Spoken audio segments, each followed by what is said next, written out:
Benjamin Franklin कहते हैं lost time is never found again. समय एक ऐसी करेंसी, एक ऐसा फ्यूल जो हमारा है, हमारे पास है। अब ये करेंसी या फिर फ्यूल को आप कैसे यूज़ करेंगे ये टोटली आपके ऊपर डिपेंडेंट है। आज हम एक ऐसे ज़माने में जी रहे हैं, बहुत सारी चीज़ें हमारे इर्द गिर्द ऐसी हैं जो हमें डिस्ट्रैक्ट कर लेती हैं, बट हमें कॉन्शियसली ये मेक श्योर करना होगा कि ये हम सारे डिस्ट्रैक्शंस के चक्कर में ना फंस जाएं, क्योंकि होता यह है कि जितना ज़्यादा आप पूरे दिन में डिस्ट्रैक्ट होते हैं उतना ही आपका डिस्ट्रक्शन जो है वो बढ़ जाता है। Distraction is destruction. और जितने ज़्यादा आप फोकस्ड रहते हैं उतना कम आप डिस्ट्रैक्ट होंगे, और जितना ज़्यादा आप फोकस्ड रहेंगे उतना ज़्यादा काम आप कर पाएंगे। तो टाइम और फोकस, ये दोनों चीज़ों का अगर आप कॉम्बिनेशन कर लें तो बहुत सारी चीज़ें ऑटोमेटिकली ड्रॉप हो जाएगी। And let me tell you one more thing, आपके पास ज़्यादा समय भी रहेगा जो आप अपने सेल्फ इम्प्रूवमेंट के लिए यूज़ कर पाएंगे। सोचिएगा इसके बारे में। आज 3 अगस्त 2021 है, दिन है Tuesday. Now dear friends, YouTube में एक नया इंटरेस्टिंग फीचर है। अगर आप स्टडी IQ को सपोर्ट करना चाहते हैं then you can hit this join button. जब आप इस ज्वाइन बटन को क्लिक करेंगे you will land up on this page. यहाँ पर आप एक छोटी सी अमाउंट जो है वो कंट्रीब्यूट करके आपको लॉयल्टी बैजेस मिलेंगे। आप हमें तो सपोर्ट करेंगे ही, इसी के साथ साथ यू विल प्राउडली डिस्प्ले कि आप इस पर्टिकुलर चैनल को सपोर्ट भी कर रहे हैं, आपके पास लॉयल्टी बैज हैं। There is one more option, you can give this thanks as well, एक प्रकार का सुपर थैंक्स। तो this is also a feature through which you can support our efforts. आज हमारे टेबल के ऊपर 3 इंपॉर्टेंट आर्टिकल्स हैं, बहुत सारी इंपॉर्टेंट चीज़ें डिस्कस करनी है। तो लेट्स क्विकली स्टार्ट। आज का लेक्चर की PDF को डाउनलोड करने के लिए check out my Telegram channel. आपको याद होगा कुछ दिनों पहले हमने जो महिलाएं हैं उनके बारे में बात की थी। व्हेन आई एम सेइंग महिलाएं, I am talking about sports और महिलाएं। वी टॉकिंग अबाउट जो यूनिफॉर्म्स, जो बहुत ही छोटे कपड़े पहनने के लिए कुछ बॉडीज़ ने रूल्स बनाए हैं, तो कुछ महिलाओं ने इसके ऊपर एक स्टैंड लिया कि हम ऐसे छोटे कपड़े नहीं पहनेंगे, हम वे यूनिफॉर्म पहनेंगे जिसमें हमें कंफर्टेबल फील हो। तो ये एक बहुत ही इम्पोर्टेंट डिस्कशन हमने की थी। आज टाइम्स ऑफ इंडिया का ये एक आर्टिकल है स्पोर्टिंग हाफ। ये खास करके भारत की महिलाओं के साथ जुड़ा हुआ एक आर्टिकल है। In a historic feat, Rani Rampal have entered and her company have entered the Olympic semi-finals by beating favorites Australia. पहली बार भारत की टीम जो है, as you can see in this news item here, कि पहली बार ऐसा हुआ है कि हमारी टीम जो है वो इस लेवल तक पहुंच गई है। This is the first time कि हम इंडियन विमेंस हॉकी टीम जो है ये ओलंपिक सेमीफाइनल्स तक पहुंची हैं, और यहाँ तक हम पहुँचे हैं। ऑस्ट्रेलिया एक बहुत ही स्ट्रॉन्ग टीम है, उसको बीट करके, उसको हरा कर हम यहाँ पर पहुँचे हैं। तो जो कोच हैं हमारी विमेन हॉकी टीम के, उनका कहना है I think this is a Chak De India in reality. एक चक दे इंडिया का मोमेंट नज़र आ रहा है कि जो इम्पॉसिबल लग रहा था उसको महिलाओं की टीम ने पॉसिबल कर दिया है। दूसरी जो इंटरेस्टिंग चीज़ है वो ये है कि इससे पहले जो ओलंपिक्स हुआ था ब्राज़ील में, रियो ओलंपिक्स, तो बहुत सारी महिलाएं जो हैं उन्होंने पार्ट लिया था रियो ओलंपिक्स में। इस बार भी ये हैं, और ज़्यादा महिलाओं ने, भारत की तरफ से ज़्यादा महिलाओं ने ओलंपिक्स में पार्ट लिया है। तो this is a very interesting thing. Unfortunately हमारी जो एक एथलीट हैं, डिस्कस थ्रोवर, जिनका नाम है कमलप्रीत कौर, तो she was not able to make it. उनको ओलंपिक मेडल नहीं मिल पाया, बट दैट्स फाइन। हमारी दूसरी महिलाओं ने ये चीज़ जो है वो मीन्स मेडल जो है वो हासिल किया। वेट लिफ्टर मीराबाई चनू जो हैं उनको सिल्वर मिला।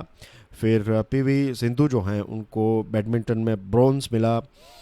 एक और ख़बर आई थी, आई एम श्योर आपने वो वीडियो भी देखा होगा, कि PV सिंधु जो हैं वो पहली भारतीय महिला बनी हैं जिनको ओलंपिक में 2 मेडल्स मिले हैं। और बॉक्सिंग की बात करें देन यू हैव लोवलिना जो हैं उन्होंने भी एक ब्रॉन्ज मेडल हासिल किया है। और होपफुली कल जो है वो लेट्स होप कि वो गोल्ड ही जीत जाएं, राइट? तो उनको एक और चांस मिलेगा। तो ब्रॉन्ज तो मिल गया, लेट्स होप कि वो गोल्ड भी जीतें। तो महिलाएं जो हैं हमारे देश की, वो काफ़ी अच्छा परफॉर्म कर रही हैं स्पोर्ट्स में, एंड दिस इटसेल्फ इंडिकेट्स कि अब भारत जो है उसमें एक बहुत बड़ा बदलाव जो है वो आ रहा है।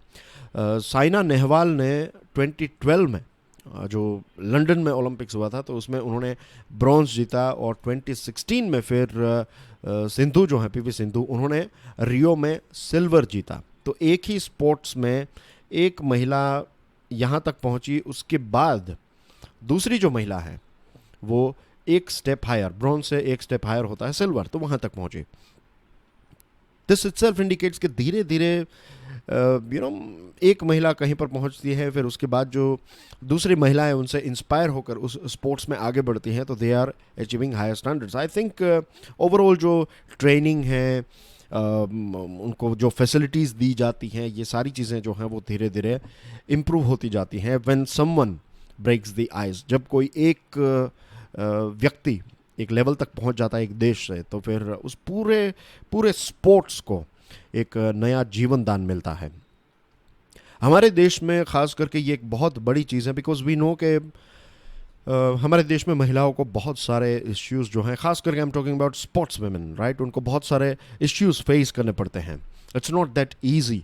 और कहते हैं कि जब भारत की महिला कोई इस लेवल तक पहुंचती है, तो दिस इटसेल्फ इंडिकेट्स कि उसके अंदर एक्स्ट्रा स्टील है, उसके अंदर कुछ एक ख़ास बात है, तभी वो यहाँ तक पहुंची होगी। क्योंकि कितने सारे ऑड्स जो हैं आपको गुजरना पड़ता है, फैमिली का प्रेशर, सोसाइटी का प्रेशर, जब ट्रेनिंग के लिए, जब वो एक छोटी बच्ची होती हैं उस टाइम पर जब ट्रेनिंग के लिए जाती हैं, तब भी बहुत सारे लोग जो हैं वो इतना ज़्यादा कोई भरोसा नहीं रखते कि ये ओलंपिक तक पहुंच पाएगी, क्योंकि फैसिलिटी के इश्यू, पैसों का प्रॉब्लम, समाज के कुछ ऐसे इश्यूज़, तो बहुत सारे रेजिस्टेंस, बहुत सारे ऐसे हर्डल्स को क्लियर करने के बाद, और उसी वक्त ये सारे हर्डल्स के बावजूद भी इतना फोकस्ड रहना, अपने आप में इतना कॉन्फिडेंस रखना, ये अपने आप में एक बहुत बड़ी, बहुत ही चैलेंजेस में से गुजर कर यहाँ तक पहुँचना। तो दिस इटसेल्फ इंडिकेट्स के डेफिनेटली इन महिलाओं के अंदर एक एक्स्ट्रा स्टील तो है ही। सेक्सिज्म, यानी कि एक ऐसी टर्म, सेक्सिज्म का मतलब ये होता है कि महिलाओं को इन्फीरियर मानना, या फिर अदर जेंडर्स जो हैं उनको इन्फीरियर मानना, ये एक नेगेटिव विचारधारा जो है वो ऐसा नहीं है सिर्फ भारत में है, दुनिया के बहुत सारे देशों में, वर्ल्ड वाइड ये चीज़ है। इनफैक्ट साउथ कोरिया की एक आर्चर जो हैं, तो उनको भी लोगों ने ऑनलाइन ट्रोल किया, कहा कि उनके उनके बाल छोटे रखे थे, और ये सारी चीज़ों को लेकर उनको ऑनलाइन कुछ लोगों ने ट्रोल किया। तो आप देख सकते हैं कि साउथ कोरिया जैसा डेवलप्ड देश जो है, वहाँ पर भी सेक्सिज्म जो है वो हमें देखने को मिलता है। लेकिन इस आर्टिकल में एक बहुत ही इंटरेस्टिंग लाइन है कि ultimately sports are a reflection of society. अगर आप एक पेड़ के तौर पर सोचें, लाइक ए ट्री, तो एक ट्री जो है तो उसके रूट्स हैं, फिर उसका बार्क हैं, देन ब्रांचेस हैं, फिर पत्ते हैं, और उसमें फ्रूट्स या फिर फ्लावर्स होते हैं। तो ये जो स्पोर्ट्स हैं, हमारी सोसाइटी अगर ट्री है तो स्पोर्ट्स जो है वो उसका फ्लावर या फिर फ्रूट है। एक ऐसा देश जो स्टेबल है, एक ऐसा देश जिसमें आर्ट और स्पोर्ट्स, ये सारी चीज़ों को इम्पोर्टेंस दिया जाता है, वहाँ पर ही आपको इतने सारे स्पोर्ट्स पर्सन देखने को मिलेंगे। एक ऐसा देश, जब फॉर एग्जांपल अफगानिस्तान से आप ऐसा एक्सपेक्ट नहीं कर सकते, क्योंकि एक लंबे समय से अफगानिस्तान जो है वो पॉलिटिकल स्टेबिलिटी को अचीव करने की कोशिश कर रहा है। लेकिन डेवलप्ड देश जो हैं, जैसे कि अमेरिका हैं, then you have UK, France, Germany, South Korea, Japan etcetera, तो ये सारे देशों के स्पोर्ट्समैन जो हैं वो काफ़ी, स्पोर्ट्समैन एंड स्पोर्ट्स वेमेन दोनों काफ़ी शाइन करते हैं इन सारे इवेंट्स में, क्योंकि उनको ये सारी फैसिलिटीज़ मिलती हैं, सरकार के पास उतने पैसे होते हैं, समाज के पास उतनी अंडरस्टैंडिंग होती है कि स्पोर्ट्स को खर्च के तौर पर नहीं, लेकिन एक प्रकार की ह्यूमन एबिलिटी के तौर पर इसको देखा जाता है। लेकिन कितनी भी आपके पास एबिलिटी क्यों ना हो, अगर आपको राइट अपॉर्चुनिटी या फिर राइट प्लेटफॉर्म ना मिले, तो आप कुछ नहीं कर सकते। तो अच्छा है कि धीरे धीरे हमारे देश में ये सारी चीज़ें हमें देखने को मिली हैं। जैसे हमने साइना नेहवाल और पीवी सिंधु का एग्जांपल देखा, वैसे ही मैरी कॉम ने लोवलिना को इंस्पायर किया, और आज देखिए लोवलिना जो है वो भी धीरे धीरे स्टेप बाय स्टेप, एक एक स्टेप जो है वो आगे बढ़ती जा रही है। एंड आई एम श्योर कि ये जो महिलाओं का सक्सेस है, सिर्फ महिलाओं की बात नहीं है, ओवरऑल स्पोर्ट्स की बात है, कि इनकी जो सक्सेस स्टोरी है, it will be mother of many more. इनकी वजह से बहुत सारे और लोग जो हैं वो इंस्पायर होंगे स्पोर्ट्स में आने के लिए। And of course we can become, we should and we must become a sports country. हमारे देश में दुनिया की 18% पॉपुलेशन है, लेकिन फिर भी बहुत सारे स्पोर्ट्स में हम कुछ भी नहीं हैं। तो दिस इज़ नॉट एक्सेप्टेबल। हम दुनिया की बेस्ट फुटबॉल टीम बना सकते हैं, हम दुनिया के best track and field athletes बना सकते हैं, हम दुनिया के बेस्ट बैडमिंटन प्लेयर या फिर इंडोर गेम्स के प्लेयर्स जो हैं वो बना सकते हैं। 18% पॉपुलेशन में से आपको क्या इतनी टीम नहीं मिलेगी? डेफिनेटली मिल सकती हैं, और टैलेंट की भी कोई कमी नहीं है। द प्रॉब्लम इज़ ऑफ एक थिंकिंग का प्रॉब्लम है, और प्लेटफॉर्म नहीं मिलता है। तो वी नीड टू थिंक। और इसके बहुत सारे फ़ायदे भी हैं, इसके इकोनॉमिकल फ़ायदे भी हैं। कितने सारे लोगों को स्पोर्ट्स में जॉब मिलेगी, स्पोर्ट्स मैन्युफैक्चरिंग कंपनीज़ को प्रोडक्ट्स बनाने की अपॉर्चुनिटीज़ मिलेगी, ट्रांसपोर्टेशन, स्पोर्टिंग इवेंट्स होती है तो टीवी चैनल, इंटरनेट, एडवर्टीजमेंट, कितने सारे बिजनेसेस जो हैं वो स्पोर्ट्स के साथ जुड़े हुए हैं। तो हर किसी के लिए ये विन विन सिचुएशन हो सकती है। हमारी इकोनॉमी को हम चेंज कर सकते हैं। जैसे आज से लगभग 4-5 साल या फिर उससे भी ज़्यादा वक्त हो गया होगा, I don't remember the exact year, लेकिन मन की बात प्रोग्राम में प्राइम मिनिस्टर नरेंद्र मोदी साहब ने बताया था कि भारत की इकोनॉमी जो है ये फेस्टिवल ड्रिवन इकोनॉमी है। कि हमारे देश में क्या होता है कि जब भी कोई एक फेस्टिवल, लेट्स से दिवाली का टाइम, तो दिवाली के टाइम पर लोग कपड़े खरीदते हैं, घर को साफ़ करते हैं, घर में नए अप्लाइंसेस, ये सारी चीज़ें लेते हैं, तो हर किसी का बिजनेस अप होता है। उसके बाद जैसे ही फेस्टिवल ख़त्म हो जाता है, लोग खर्च करना बंद कर देंगे, तब फिर ईद आ जाती है। तो ईद के टाइम पर भी लोग सेम चीज़ करेंगे। फिर उसके बाद जब एक लो होगा तब क्रिसमस आ जाएगी। फिर अलग अलग त्यौहार जब आते हैं तो इकोनॉमी को भी एक बूस्ट मिलता है। सेम थिंग, अलग अलग स्पोर्टिंग इवेंट्स से भी इकोनॉमी को एक बूस्ट मिल सकता है। तो we need to think from this angle as well. ये एक बहुत ही नया एंगल है, but it is a very important angle. Moving on to next topic, post COVID growth strategy. ये भी टाइम्स ऑफ इंडिया का एक बहुत ही इंटरेस्टिंग आर्टिकल है।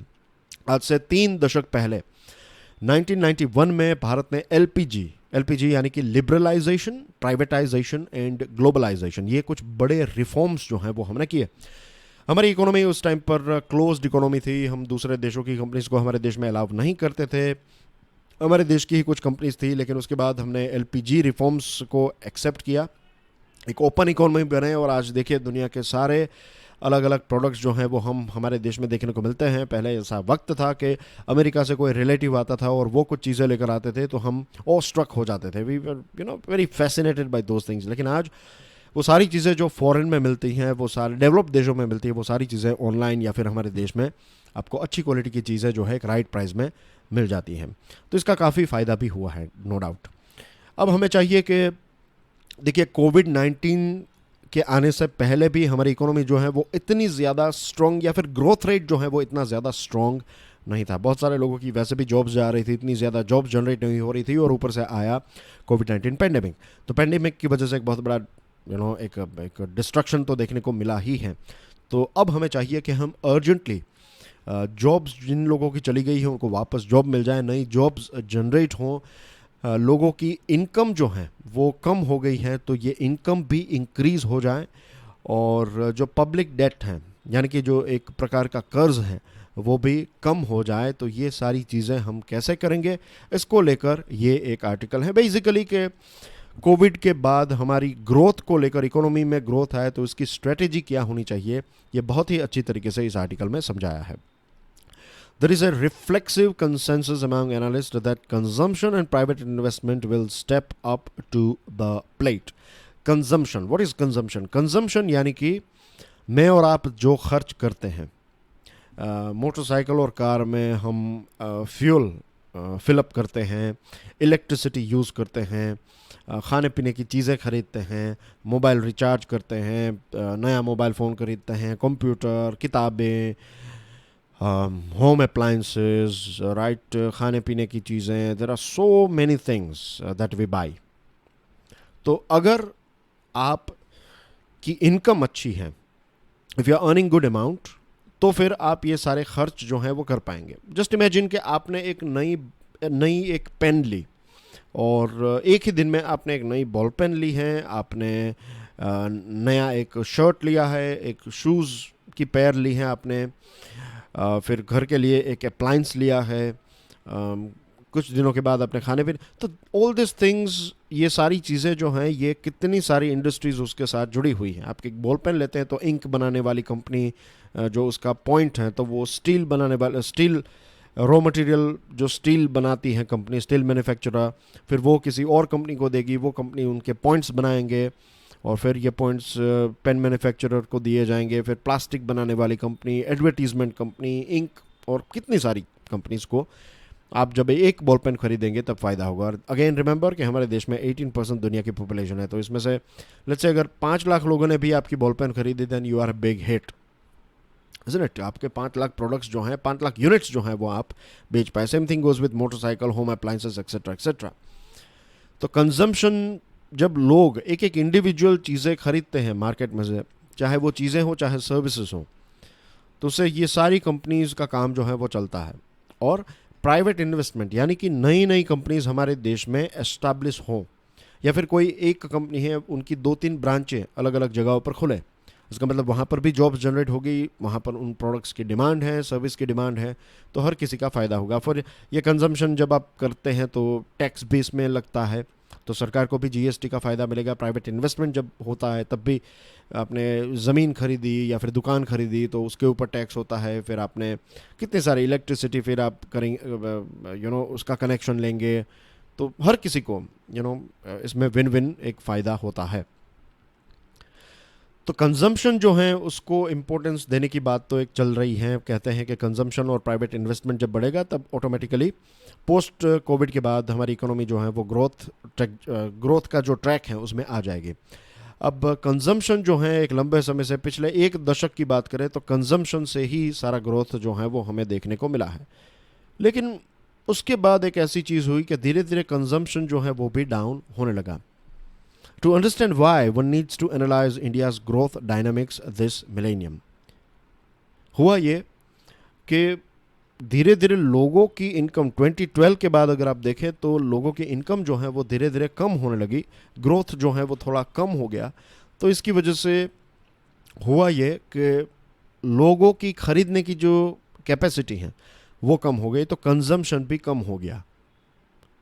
तो इसकी वजह से जो पहले एक वक्त था, लगभग 1 दशक तक कंजम्पशन ने ही एक बहुत बड़ा बूस्ट दिया था हमारी इकोनॉमी को, अब वो कंजम्पशन में उतनी ताकत नहीं रही थी। Growth had been powered by CME's twins of exports and investment in the first decade. जब 1991 के बाद की बात करें तो चीज़ों को हम एक्सपोर्ट करने लगे और इन्वेस्टमेंट जो नया आने लगा, तो इसकी वजह से इकोनॉमी को ग्रोथ देखने को मिला। लेकिन 2012 के बाद एक्सपोर्ट्स और इन्वेस्टमेंट जो है वो भी धीरे धीरे कम होने लगे। एक्सपोर्ट्स जो है वो इसलिए स्लो होने लगा क्योंकि एक तो इन्वेस्टमेंट की ओवर कैपेसिटी, और जब हम किसी चीज़ को मीन्स इम्प्लीमेंटेशन की जब बात आती है तो बहुत सारे हर्डल्स देखने को मिलते हैं। तो ये सारी चीज़ों की वजह से हुआ ये कि ट्विन बैलेंस शीट प्रॉब्लम हो गया। What is twin balance sheet problem? Twin balance sheet यानी कि जो बैलेंस शीट होती हैं उसमें एक जगह होती हैं एसेट्स की और एक होती है liability. Assets and liability. Assets यानी कि जो चीज़ें आपकी हैं, और लायबिलिटी यानी कि आपको किसी की, आप फिलहाल वो चीज़ आपके पास है लेकिन you have to give it back to someone from whom you have borrowed. Like let's say कि आपकी कोई फैक्ट्री है तो आपके जो मशीन है वो आपकी एसेट हैं, आपकी जो ज़मीन है वो आपके एसेट हैं। लेकिन आपने अगर कोई लोन ली है तो ये लोन के पैसे भले ही आपके पास है लेकिन ये आपकी लायबिलिटी है, आपको ये लोन पे करनी है। एक बैंक की बात करें तो बैंक की बैलेंस शीट जो होती है तो उसमें डिपॉजिटर्स के जो पैसे हैं वो बैंक की लायबिलिटी हैं और बैंक के जो पैसे हैं वो बैंक की एसेट हैं। तो अगर मान लीजिए कि इस बैंक ने 1 लाख रुपए इस कंपनी को दिए हैं, ये कंपनी के लिए ये लायबिलिटी है, एक दिन इनको वापस पे करने हैं, और ये जो बैंक की एसेट हैं वो हैं ये 1 लाख रुपए। अब सिचुएशन ये हो गई कि ये कंपनी इतना कोई प्रॉफिट नहीं कर रही थी, या फिर कंपनी को मीन्स एक्सटर्नल फैक्टर्स चेंज हुआ तो ये कंपनी प्रॉफिट करना बंद हो गया, नुकसान हो गया। तो अब ये कंपनी ऐसी सिचुएशन में नहीं है कि वो इस बैंक को पैसे वापस दे सकें, और ये बैंक के 1 लाख रुपए जो हैं वो फंस चुके हैं, NPA हो चुका है, नॉन परफॉर्मिंग एसेट। ना तो इंटरेस्ट मिल रहा है ना तो वो प्रिंसिपल वापस मिल रहा है। तो बैंक के पास अगर 10 लाख रुपए थे तो उसमें से 1 लाख रुपए चले गए, अब बैंक के पास सिर्फ 9 लाख रुपए बचे हैं। इन 9 लाख में से भी बहुत सारी ऐसी चीज़ें हो सकती हैं कि ये एनपीए हो जाए, तो बैंक की जो बैलेंस शीट है वो भी ख़राब हो गई और कंपनीज की भी बैलेंस शीट ख़राब हो गई। तो इस चीज़ को कहते हैं ट्विन बैलेंस शीट प्रॉब्लम। तो ये ट्विन बैलेंस शीट प्रॉब्लम जो है वो हमें हमारे देश में देखने को मिला है। और जब ऐसी सिचुएशन होती है तो ना तो बैंक कंपनीज को पैसे देने के लिए तैयार है, ना तो कंपनीज की कैपेसिटी होती है कि वो पैसे लेकर आगे इस दलदल में से निकल पाएँ। तो ग्रोथ जो है उसके ऊपर इसकी इम्पैक्ट देखने को मिलती है। As banks were licking their wounds from infrastructure and large corporate NPAs, बड़ी बड़ी इंफ्रास्ट्रक्चर की कंपनीज डूब गई और बड़ी बड़ी जो दूसरी कॉरपोरेट्स हैं उनकी सिचुएशन ख़राब हो गई। तो इसकी वजह से बैंक की बुक्स भी ख़राब हो गई और उसके बाद सिर्फ एक ही ऑप्शन रहा, बैंक्स जो हैं वो फिर हाउस होल्ड की तरफ नज़र डालने लगे कि अब बड़ी बड़ी लोन्स नहीं, अब हम रिटेल लोन्स देंगे। रिटेल यानी कि लोगों को लोन, आपको घर खरीदना है, आपको कार खरीदनी है, आपको मोबाइल खरीदना है, आपको कंप्यूटर खरीदना है, तो ऐसी छोटी छोटी लोन्स देंगे। और ये भी देखा गया कि छोटी छोटी लोन्स जो हैं वो लोग सर्विस करते हैं, यानी कि वो पे कर देते हैं पैसे। ज़्यादातर बड़ी कंपनीज जो हैं उसमें इश्यूज़ हो सके क्योंकि it's like keeping all your eggs in one basket. लेकिन छोटे छोटे आपने 1 लाख रुपए जो हैं उसको आपने 100 लोगों को 1,000 रुपये दिए तो उसमें नुकसान कम होगा। आपने किसी एक व्यक्ति को 1 लाख रुपए दिए तो उस व्यक्ति के साथ कुछ हुआ तो आपके 1 लाख चले जाएंगे। तो ऐसी सिचुएशन हो रही थी। What began was a multi-year retail credit boom। फिर हमारे देश में यह रिटेल क्रेडिट बूम देखने को मिला। लोग जो है वो लोन लेकर फिर चीज़ों को ख़रीदने लगे, फिर अपनी इनकम में से उस लोन के इंस्टॉलमेंट्स भी पे कर रहे थे। ये सारी चीज़ें थोड़े समय तक स्मूथली चली, लेकिन उसके बाद जब लोगों की इनकम कम होने लगी तब सिचुएशन ये हुई कि लोगों ने लोन जो है वो लेना बंद कर दिया, या फिर लोग जो हैं वो चीज़ें ख़रीदना जो हैं वो मीन्स थोड़े कंट्रोल में लोग आने लगे। यानी कि अब वो पहले जैसे इजीली लोन, आजकल आपने देखा होगा कि आपको कॉल्स भी आते होंगे कि सर आपको पर्सनल लोन चाहिए, आपको कोई लोन चाहिए तो हम देने के लिए तैयार हैं। तो they are trying to push, because अब लोग जो हैं वो लोन, बहुत सारे जो ऐसे हाउस होल्ड हैं उनकी सेविंग कम हो गई, उनकी इनकम कम हो गई, तो अब वो अफोर्ड नहीं कर पाते, या फिर वो ऐसा प्लान नहीं करते कि हम भले ही चीपली लोन अवेलेबल हो, अच्छे इंटरेस्ट रेट पर लोन अवेलेबल है, लेकिन हम लोन लेना नहीं चाहते। तो कंजम्पशन जो है वो कम हो गया। Debt fuel growth works in good times. ये डेट फ्यूल ग्रोथ यानी कि लोग कर्ज लेकर चीज़ें जब खरीदते हैं तो ये अच्छा समय जब होता है, जब लोगों की इनकम अच्छी होती है, तो उस टाइम पर लोग क्रेडिट कार्ड और ये सारी चीज़ों का इस्तेमाल अच्छी तरीके से करेंगे। लेकिन जब आपकी इनकम कम हो जाएगी, जब इकोनॉमी इतनी अच्छे शेप में नहीं है, तब लोग जो हैं वो डेट फ्यूल्ड ग्रोथ जो है वो कम हो जाता है। तो हाउस होल्ड्स जो हैं वो थोड़े कॉशियस हो चुके हैं।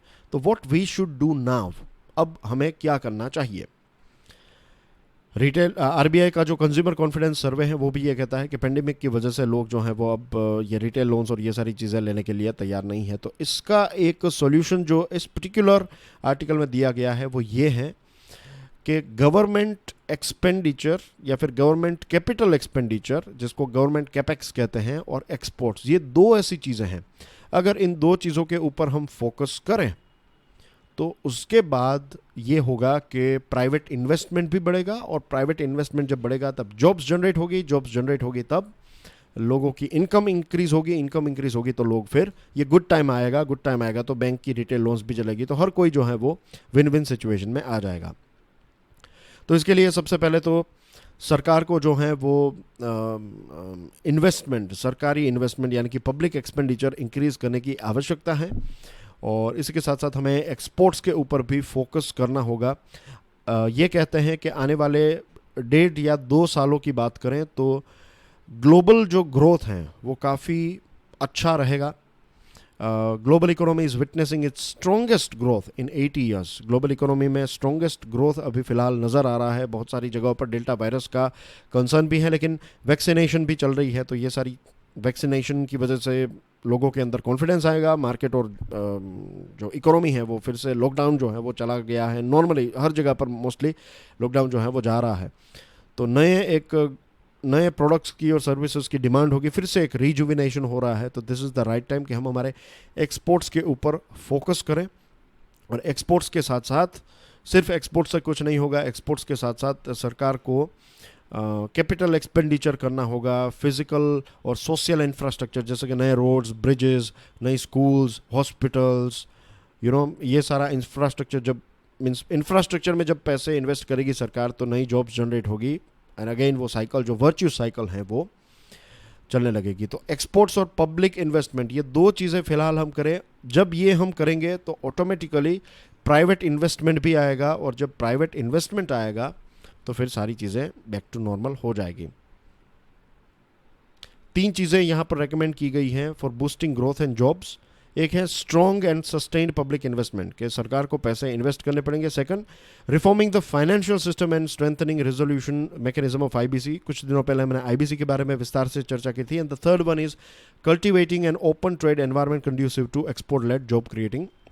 एक ईज ऑफ डूइंग बिजनेस जो है ये भी एक अच्छा एनवायरनमेंट प्रोवाइड करना पड़ेगा, तब जाकर ये सारी चीज़ें हो पाएगी। तो दैट्स बेसिकली एवरीथिंग। और यहाँ पर ये कहा है कि लास्ट स्टेटमेंट ये है कि ये सबसे बड़ा गिफ्ट होगा 1991 रिफॉर्म्स की 30th एनिवर्सरी को सेलिब्रेट करने के लिए। ये बेस्ट रिफॉर्म रहेगा, exports, capital expenditure, private investment and then job generation.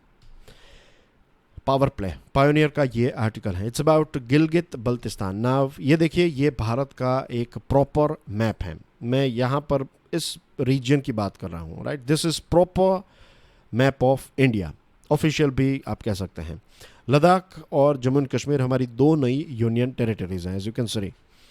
अब ये गिलगित बल्तिस्तान वाला एरिया जो है ये वाला पोर्शन है, रफली स्पीकिंग ये portion, as you can see here, ये वाला जो पोर्शन है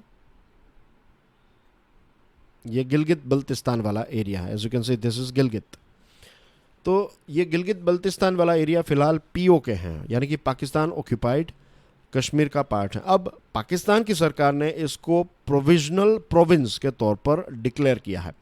पाकिस्तान की सरकार जो है वो यहाँ पर क्या करना चाहती है, वो यहाँ पर इलेक्शंस कंडक्ट, इनको प्रोविजनल प्रोविंस कह दिया। और यहाँ पर फ्यूचर मींस अभी इलेक्शंस भी हुए थे, लेकिन वहाँ पर काफ़ी विरोध भी हुआ कि वहाँ पर इलेक्शंस जो हैं ये रिग्ड थे। वहाँ की इमरान खान की सरकार जो है उन्होंने चीटिंग की है इलेक्शंस में। तो वहाँ के लोग भी जानते हैं कि पाकिस्तान की सरकार जो है वो कितनी सारी चीज़ें, अगर आप भारत के बारे में कुछ कहेंगे, मीन्स भारत के पक्ष में कुछ कहेंगे, तो आपको वहाँ पर टॉर्चर किया जाएगा, मारा जाएगा। आतंकवादियों का एक लॉन्च पैड वहाँ पर क्रिएट किया गया है। तो ये बहुत सारी ऐसी चीज़ें वहाँ पर चल रही हैं। बहुत ही खूबसूरत जगह है, it's very very beautiful, right. अगर आप उनकी तस्वीरें देखेंगे तो it's definitely heaven on earth.